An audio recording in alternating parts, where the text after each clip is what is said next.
ഒരു ബെറ്റിക്കോട്ട് തയ്ക്കാം കേട്ടോ. വേണ്ട കണ്ടോ, ബെറ്റിക്കോട്ട് ഇത്രയൊക്കെ പൂർത്തീകരിച്ചു. ഇനി ഇച്ചിരി കൂടെ പാച്ച് വർക്കുണ്ട് മികാച്ചുവിൻ്റെ ബെറ്റിക്കോട്ടിന്. അത് കഴിയുമ്പോൾ നമുക്ക് മികാച്ചുവിനെ ബെറ്റിക്കോട്ട് ഇടിയിപ്പിക്കണം.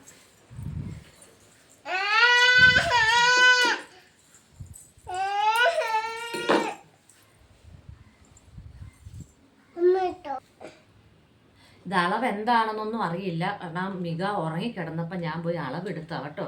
അതുകൊണ്ട് അളവ് ശരിയാണോ ഇട്ട് നോക്കിയാലേ അറിയത്തുള്ളൂ. അവിടെ ഏകദേശം ഒരു അളവൊക്കെ എടുത്ത് ഞാൻ വെട്ടി തയ്ച്ചാണ്. ചെറിയ ചെറിയ തയ്യലുകൾ കേട്ടോ. അപ്പം മികാച്ചുവിനങ്ങ് ഇതാ ഇട്ടിരിക്കുന്ന നൈറ്റ് ഞാൻ ഇന്നലെ തയ്ച്ചതാണ്. അങ്ങനെ കുഞ്ഞു കുഞ്ഞു തയ്യലൊക്കെ. അപ്പോൾ ബാക്കി ഇവിടെ നമുക്ക് പൂർത്തീകരിക്കാം.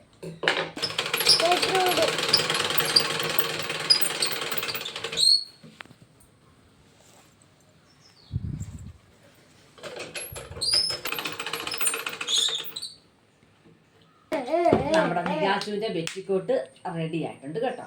വേണ്ട, നമുക്ക് അവളെ ഇടിയിപ്പിക്കാവേ. ഡൺ. ഇഷ്ടപ്പെട്ടോ? പെട്ടിടു.